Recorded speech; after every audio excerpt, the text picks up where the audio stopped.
Hello दोस्तों, आज हम सुनेंगे मुंशी प्रेमचंद की कहानी सुभागी। इस कहानी में मुंशी जी ने बताया है कि बेटियां बेटों से कम नहीं होती। कहानी बहुत ही अच्छी है। कहानी को पूरा आखिर तक ज़रूर सुने।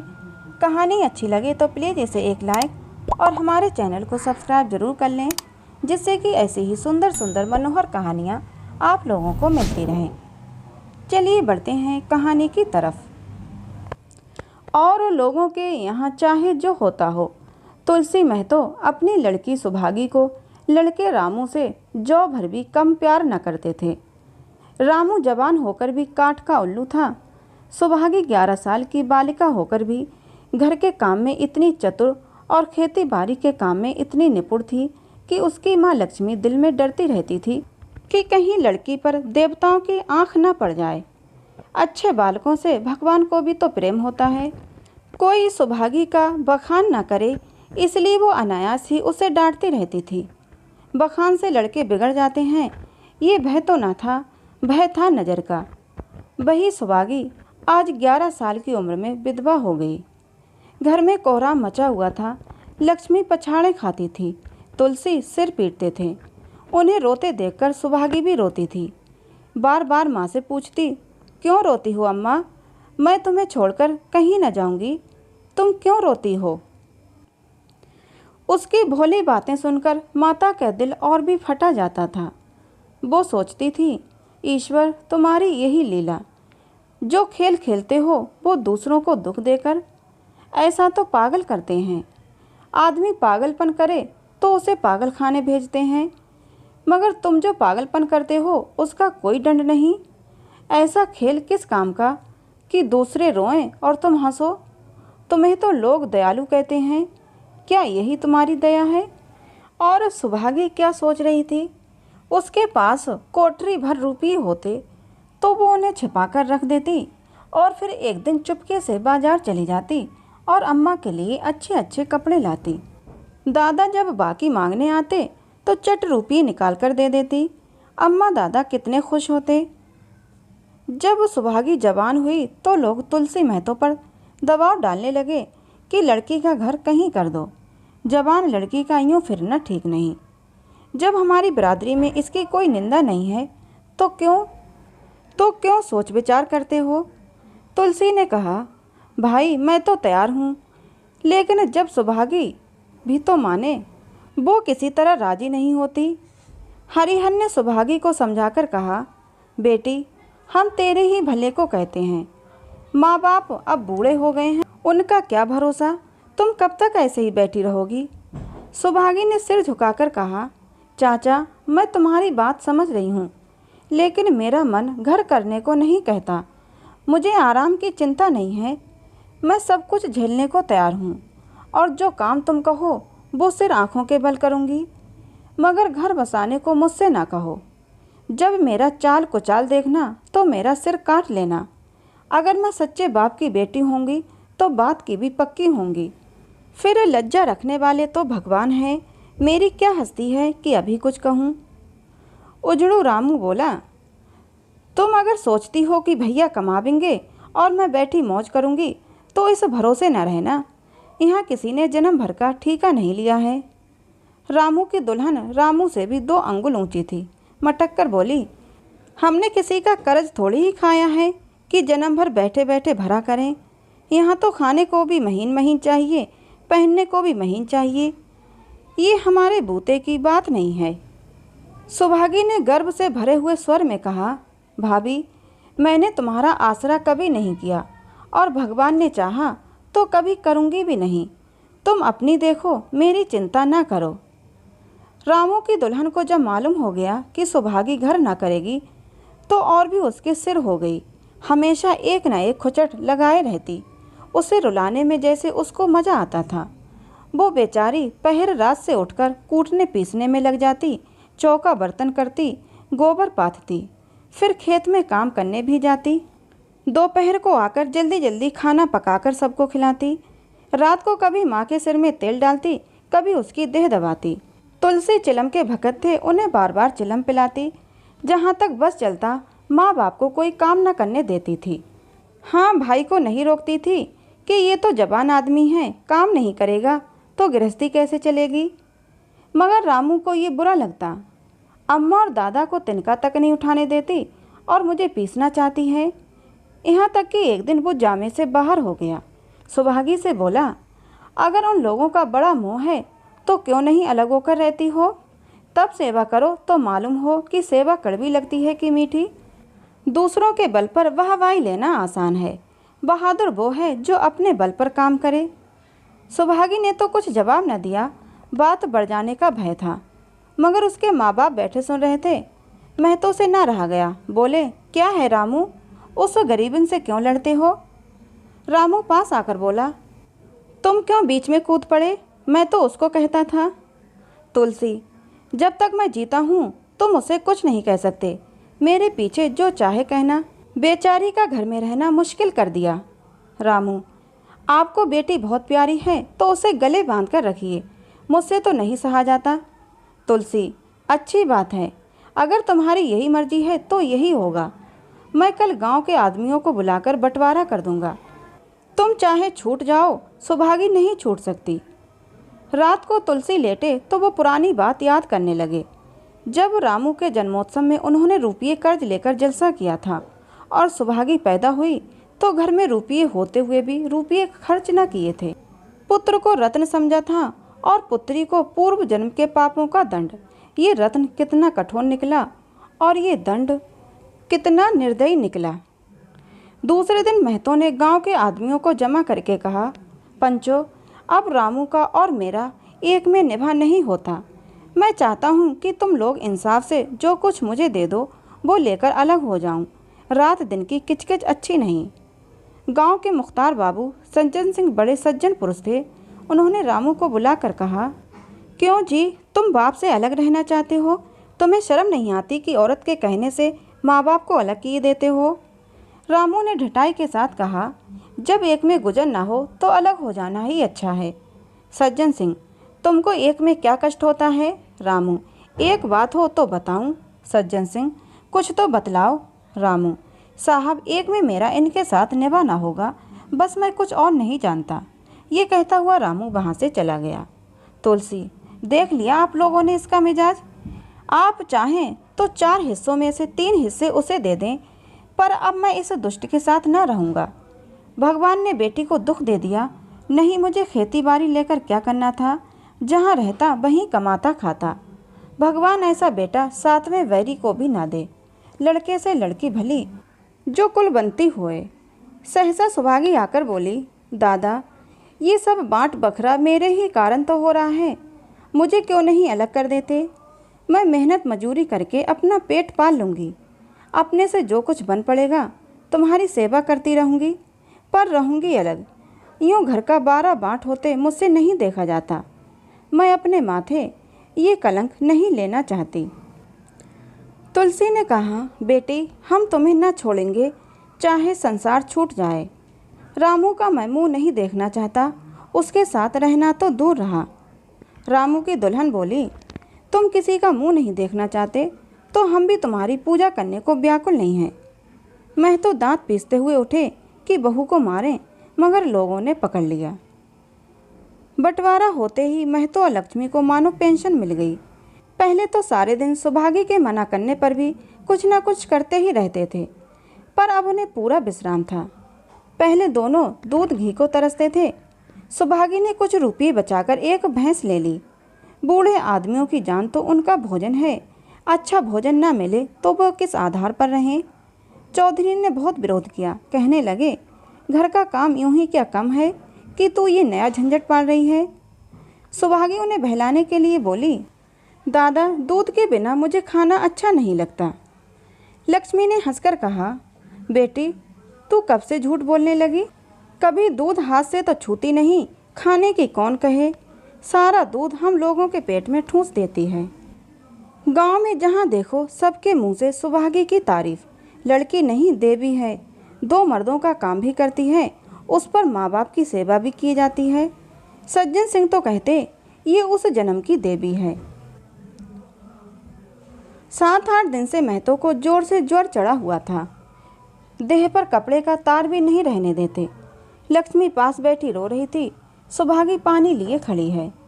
अभी एक क्षण पहले महतो ने पानी मांगा था, पर जब तक वो पानी लावे उनका जी डूब गया और हाथ पांव ठंडे हो गए।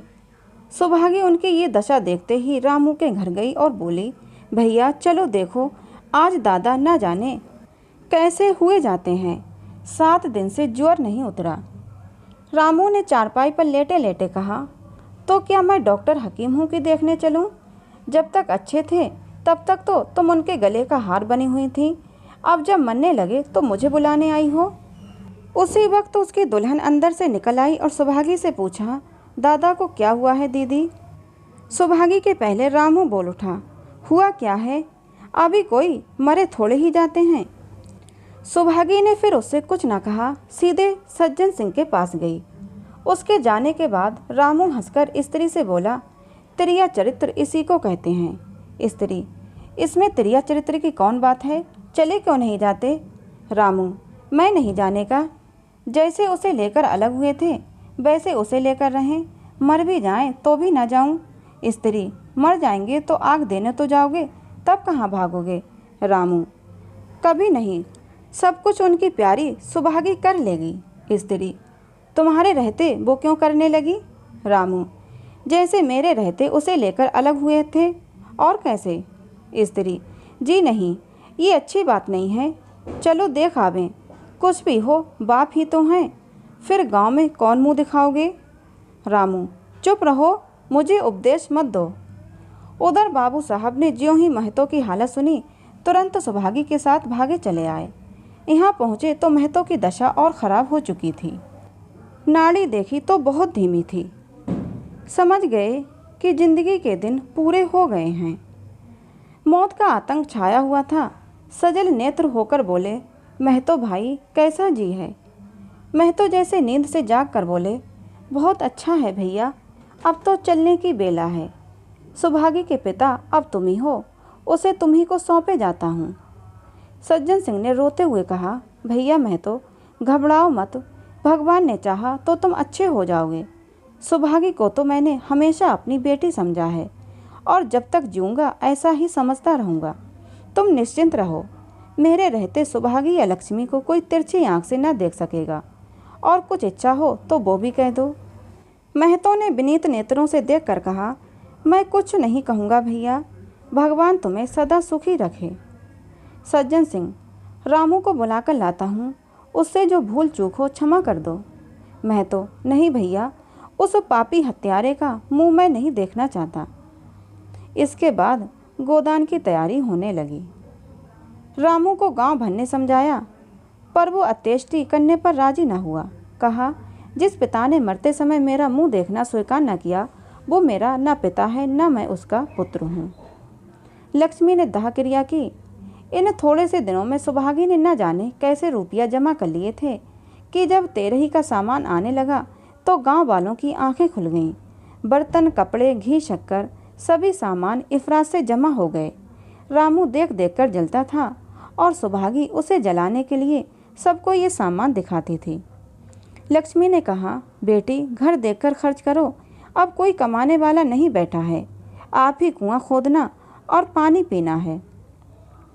सुभागी बोली, बाबूजी का काम तो धूमधाम से ही होगा, अम्मा चाहे घर रहे या जाए, बाबूजी फिर थोड़े ही आवेंगे। मैं भैया को दिखा देना चाहती हूँ कि अबला क्या कर सकती है। वो समझते होंगे कि इन दोनों के किए कुछ ना होगा, उनका ये घमंड तोड़ दूंगी। लक्ष्मी चुप हो रही। तेरही के दिन 8 गांव के ब्राह्मणों का भोज हुआ। चारों तरफ वाहवाही मच गई। पिछले पहर का समय था, लोग भोजन करके चले गए थे। लक्ष्मी थककर सो गई थी। केवल सुभागी बची हुई चीज़ें उठा उठा कर रख रही थी कि ठाकुर सज्जन सिंह ने आकर कहा, अब तुम भी आराम करो बेटी, सवेरे ये सब काम कर लेना। सुभागी ने कहा, अभी थकी नहीं हूँ दादा। आपने जोड़ लिया कुल कितने रुपये उठे? सज्जन सिंह, वो पूछकर क्या करोगी बेटी?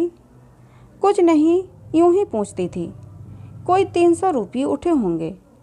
सुभागी ने सकुचाते हुए कहा, मैं इन रुपयों की देनदार हूँ, तुमसे तो मैं मांगता नहीं। मैं तो मेरे मित्र और भाई थे, उनके साथ कुछ मेरा भी तो धर्म है। आपकी यही दया क्या कम है कि मेरे ऊपर इतना विश्वास किया, वरना मुझे 300 कौन देता। सज्जन सिंह सोचने लगे, इस अबला की धर्म बुद्धि का कहीं बार पार भी है या नहीं। लक्ष्मी उन स्त्रियों में से थी जिनके लिए पति वियोग जीवन स्रोत का बंद हो जाना है। 50 बरस के चिर सहवास के बाद अब ये एकांत जीवन उसके लिए पहाड़ हो गया। उसे अब ज्ञात हुआ कि मेरी बुद्धि, मेरा बल, मेरी सुमति मानो सबसे मैं वंचित हो गई। उसने कितनी बार ईश्वर से विनती की थी मुझे स्वामी के सामने उठा लेना, मगर उसने ये विनती स्वीकार न की। मौत पर अपना काबू नहीं तो क्या जीवन पर भी काबू नहीं है। वो लक्ष्मी जो गांव में अपनी बुद्धि के लिए मशहूर थी, जो दूसरे को सीख दिया करती थी, अब बौरही हो गई थी, सीधी सी बात करते नहीं बनती थी। लक्ष्मी का दाना पानी उसी दिन से छूट गया। सुभागी के आग्रह पर चौके में जाती, मगर कौर कंठ के नीचे न उतरता। 50 बरस हुए कि एक दिन भी ऐसा न हुआ कि पति के बिना खाए खुद खाया हो। अब उस नियम को कैसे तोड़े। आखिर उसे खांसी आने लगी, दुर्बलता ने जल्द ही खाट पर डाल दिया। सुभागी अब क्या करे। ठाकुर साहब के रुपये चुकाने के लिए दिलो जान से काम करने की ज़रूरत थी। यहाँ माँ बीमार पड़ गई, अगर बाहर जाए तो माँ अकेली रहती है, उनके पास बैठे तो बाहर का काम कौन करे। माँ की दशा देखकर सुभागी समझ गई कि इनका परवाना भी आ पहुँचा। महतो को भी तो यही ज्वर था। गांव में और किसे फुर्सत थी कि दौड़ धूप करता। सज्जन सिंह दोनों वक्त आते, लक्ष्मी को देखते, दवा पिलाते, सुभागी को समझाते और चले जाते, मगर लक्ष्मी की दशा बिगड़ती जाती थी। यहाँ तक कि 15वें दिन वो भी संसार से सिधार गई। अंतिम समय रामू आया और उसके पैर छूना चाहता था, पर लक्ष्मी ने उसे ऐसी झड़की दी कि वो उसके समीप न जा सका। सुभागी को उसने आशीर्वाद दिया, तुम्हारी जैसी बेटी पाकर तर गई, मेरा क्रियाक्रम तुम ही करना। मेरी भगवान से यही अर्जी है कि उस जन्म में भी तुम मेरी कोख पवित्र करो। माता के देहांत के बाद सुभागी के जीवन का केवल एक लक्ष्य रह गया, सज्जन सिंह के रुपये चुकाना। 300 पिता के क्रियाक्रम में लगे थे, लगभग 200 माता के काम में लगे, 500 का ऋण था और उसकी अकेली जान, मगर वो हिम्मत न हारती थी। 3 साल तक सुभागी ने रात को रात और दिन को दिन न समझा। उसकी कार्य शक्ति और पौरुष देखकर लोग दांतों तले उंगली दबाते थे। दिन भर खेती बाड़ी का काम करने के बाद वो रात को 4-4 पसेरी आटा पीस डालती। 30वें दिन 15 रुपये लेकर वो सज्जन सिंह के पास पहुंच जाती थी। इसमें कभी नागा ना पड़ता, ये मानो प्रकृति का अटल नियम था। अब चारों ओर से उसकी सगाई के पैगाम आने लगे। सभी उसके लिए मुंह फैलाए थे, जिसके घर सुभागी जाएगी उसके भाग्य फिर जाएंगे। सुभागी यही जवाब देती, अभी वो दिन नहीं आया। जिस दिन सुभागी ने आखिरी किस्त चुकाई, उस दिन उसकी खुशी का ठिकाना ना था।